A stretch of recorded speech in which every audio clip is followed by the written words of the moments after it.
మరో అంశం చూస్తే అల్లూరు జిల్లా వసతి గృహాల్లో విద్యార్థులు ఆకలి కేకలు పెడుతున్నారు. ప్రభుత్వం విద్యార్థుల కోసం కోట్లాది రూపాయలు నిధులు కేటాయిస్తున్నా విద్యార్థులకు పస్తులు మాత్రం తప్పటం లేదు. ఇటీవలే కురుపాం గురుకుల పాఠశాల విద్యార్థులు కామెర్ల బారిన పడి మృత్యువాత పడ్డారు. ఇంకా కొంతమంది ప్రాణాలతో కొట్టుమిట్టాడుతున్నారు. ఇదే కాదు, మరికొన్ని హాస్టల్స్లో మరుగుదొడ్డు లేక ఇబ్బందులు పడుతున్నారు. ఇలా అల్లూరు జిల్లాలో వసతి గృహాల్లో సమస్యలు విలయతాండవం చేస్తుండడంపై ప్రైమ్ నైన్ అందిస్తున్న స్పెషల్ స్టోరీ. మీరు పైన వచ్చారు, ఇంతమంది నన్ను ప్రశ్నించలేదు. అల్లూరు సీతారామరాజు జిల్లా జీకేవేది మండలం చూసినట్లయితే ఆశ్రమ పాఠశాల పెదవలసి స్కూల్ చాలా రోడ్డుకి ఇటువంటి పరిస్థితి ఉంది. ఇటువంటి వార్డుని మెను సక్రమంగా అమలు చేయడం కాబట్టి ఈ రోజు జిల్లా రోడ్డు మీద వచ్చే పరిస్థితి ఉంది. ఇన్ఛార్జ్ ఏడబ్ల్యూ సార్ వచ్చి చక్కటి హామీ ఇచ్చి ఈ వాటర్ ప్రాబ్లం కానీ ఫుడ్ ప్రాబ్లం కానీ పరిష్కారం చేస్తాను, ఈ వార్డింగ్ సస్పెండ్ చేయాలైతే నా చేతులు ఇవ్వని హామీ జరిగింది.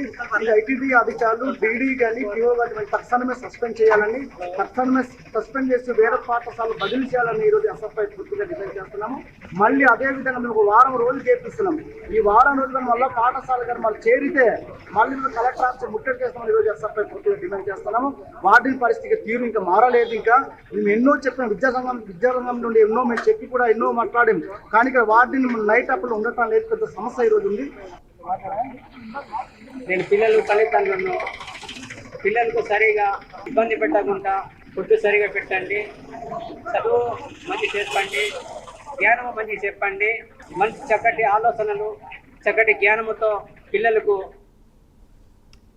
అల్లూరు సీతారామరాజు జిల్లా జీకే వీధి మండలంలో పెదవలస గిరిజన సంక్షేమ బాలుర ఆశ్రమ పాఠశాల విద్యార్థులు ఆకలితో రోడ్డెక్కారు.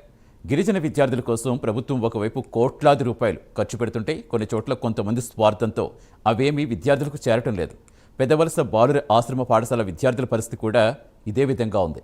ఈ ఆశ్రమ పాఠశాలలో 3వ తరగతి నుంచి 10వ తరగతి వరకు సుమారుగా 240 మంది గిరిజన విద్యార్థులు చదువుకుంటున్నారు. ఈ ఆశ్రమ పాఠశాలలో తమకు మెనూ ప్రకారం భోజనం పెట్టడం లేదని విద్యార్థులు వాపోతున్నారు.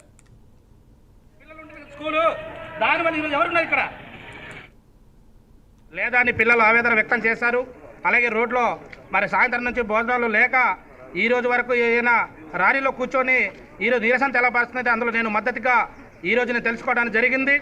ఈరోజు నిజంగానే వాస్తవాలు తెలుసుకుంటే సరైనటువంటి భోజనాలు కానీ సరైనటువంటి టిఫిన్లు లేవని చెప్పేసి పిల్లలు కూడా స్వయంగా తెలపరచడం జరిగింది. అలాగే వాటరు లైట్లు ఇవన్నీ కూడా లేవని చెప్పేసి పిల్లలు చాలా ఆవేదన వ్యక్తం చేశారు. దీనికి మరి పై అధికారులు నుంచి మరి నిజంగానే ఈరోజు ఏటీడబ్ల్యూ గారు వచ్చి ఈ యొక్క కార్యక్రమానికి మేము దాన్ని పరిష్కారం చేస్తామని చెప్పేసి ఈ సందర్భంగా చెప్పడం జరిగింది. అలాగే వార్డును మరి ఆయన సాయంత్రం నుంచి జరుగుతున్నప్పటికీ కూడా ఆయన ఇక్కడ రాకపోవడం, అలాగే ఇప్పుడు వచ్చి నేను చేస్తాను సార్ అని చెప్పి ఆయన చెప్పారు. అయినప్పటికీ కూడా మేము దీన్ని ఈ ర్యాలీని మేము నిర్మించలేదు. ఆయన వచ్చిన తర్వాత ఏటీడబ్ల్యూ గారు వచ్చి తప్పకుండా నేను ఉన్నటువంటి సమస్యలను పరిష్కారం చేస్తాను, చేయకపోతే నేను దానికి రేపు మీరు మళ్ళీ ధర్నా చేయవచ్చని చెప్పేసి ఆయన హామీ ఇవ్వడంలో జరిగింది. ఈరోజు రాష్ట్ర ప్రభుత్వం ఇచ్చినటువంటి ఈ మెనూని అమలు చేయాలని చెప్పి ఈ సందర్భంగా తెలియపరిచాం.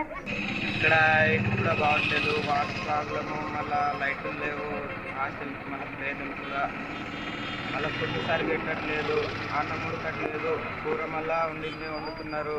ఇక్కడ బాత్రూమ్స్ అసలు బాత్రూమ్కి వాటర్ సప్లై లేదు, మళ్ళా వాటర్ ఎక్కువ ప్రాబ్లం అవుతుంది. వాటర్ ప్రాబ్లం వస్తే కాలంకి వెళ్ళాల్సి ఉంటుంది. మళ్ళా దసరా సెలవుల అనంతరం పరిస్థితి మరింతగా దిగజారిందని విద్యార్థులు వాపోతున్నారు. వారానికి 2 సార్లు విద్యార్థులకు చికెన్ పెట్టాల్సి ఉంది, అలాగే మిగతా రోజుల్లో గుడ్డు పెట్టాల్సి ఉంది. అలాంటిదేమీ ఇక్కడ పెట్టడం లేదంటున్నారు. ఒక్కొక్కసారి సాంబార్ కాచి దాన్ని 2 పూటలా పెడుతున్నారని, అలాగే సాంబార్ను 2 రోజుల తర్వాత కూడా పెడుతున్నారని విద్యార్థులు పేర్కొంటున్నారు. ఉదయం పూట అల్పాహారం కూడా మెనూ ప్రకారం వార్డెన్ పెట్టడం లేదని విద్యార్థులు ఆరోపిస్తున్నారు.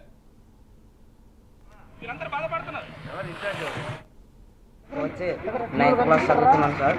ఇక్కడ వస్తే కూర అన్నం ఏం బాగుండట్లేదు. మధ్యాహ్నందే సాయంత్రం ఇస్తున్నారు, సాయంత్రం కొంచెం వండుతారు, మిక్సింగ్ చేస్తే అలా ఇచ్చేస్తారు సార్. ఇంకా ఏది అంటే ఆరోగ్యం బాగుండట్లేదు సార్. ఇలాంటివి తింటే వాంతులు, విరసనాలు, కడుపు నొప్పులు అలాంటివి మొత్తం వస్తున్నాయి సార్. హాస్పిటల్కి వెళ్తే మీకేంటి ఇలా అన్ని ఒకే రోజుకి ఇంతమంది అలా ఇంత 10-30 మంది అలా వస్తున్నారా అని అడుగుతున్నాం సార్. అడుగుతుంటే మేము చెప్పలేకపోతున్నాం సార్. ఇలాంటి పాసిపోయిన సాంబార్లు, కూరలు తినడం వల్ల సార్. హాస్టల్ పరిసరాలు కూడా చాలా దారుణంగా ఉన్నాయి. బాత్రూంలోకి కూడా లోనికి వెళ్లే పరిస్థితి కనిపించడం లేదు. తాగునీటి సమస్య కూడా ఉంది. ఇలాంటి పరిస్థితుల్లో తాము చదువు ఎలా కొనసాగించాలని గిరిజన విద్యార్థులు ప్రశ్నిస్తున్నారు. దీంతో సహనం కోల్పోయిన విద్యార్థులు రోడ్డెక్కి ధర్నా చేస్తున్నారు. వార్డెన్పై తక్షణమే చర్యలు తీసుకోవాలని డిమాండ్ చేస్తున్నారు. ఎస్ఎఫ్ఐ జిల్లా నాయకులు జీవన్, గిరిజన సంఘం నాయకులు హాస్టల్ సందర్శించి ఇంత దారుణ పరిస్థితి ఎక్కడా లేదని ఆందోళన వ్యక్తం చేశారు. ఇక్కడ విద్యార్థుల పొట్ట కొడుతున్నారని, ఈ హాస్టల్పై తక్షణమే చర్యలు చేపట్టాలని డిమాండ్ చేస్తున్నారు. గూడెం మండలం పెద్దవలస ఆశ్రమ స్కూల్లో మనం చూసినట్లయితే ఇక్కడ మెను సక్రమంగా అమలు చేయనటువంటి వార్డెన్ గారిని తక్షణమే సస్పెండ్ చేయాలనేసి విద్యార్థులు కోరడం జరిగింది. అదేవిధంగా ఇక్కడ ధర్నా చేస్తున్న స్థలం దగ్గర వచ్చి ఏటీడబ్ల్యూ గారు వచ్చి ఖచ్చితంగా విద్యార్థులకు ఉన్నటువంటి సమస్యలను పరిష్కారం చేస్తాము, లైట్లు పెట్టిస్తాము, ఫ్యాన్లు పెట్టిస్తాము, బాత్రూమ్స్ చేపిస్తామనేసి హామీ ఇవ్వడం జరిగింది. ఫుడ్ కూడా సక్రమంగా ఖచ్చితంగా భోజనాలు నాణ్యతగా పెట్టించేలాగా మేము చొరవ తీసుకుంటామనేసి ఈరోజు ఏటీడబ్ల్యూ గారు వచ్చి హామీ ఇవ్వడం జరిగింది. ఒకనప్పుడు హామీ ఇచ్చినటువంటి హామీలు నెరవేరకపోతే ఖచ్చితంగా భవిష్యత్తులో మేము మరలా రోడ్డు మీదకి వచ్చి విద్యార్థి తల్లిదండ్రులు వచ్చి ఖచ్చితంగా ఉద్యమాన్ని ఉధృతం చేస్తామని ఈరోజు మేము ఎస్ఎఫ్ఐగా డిమాండ్ చేస్తున్నాం. గూడెం మండలం పెద్దవలస ఆశ్రమ స్కూల్లో మనం చూసినట్లయితే ఇక్కడ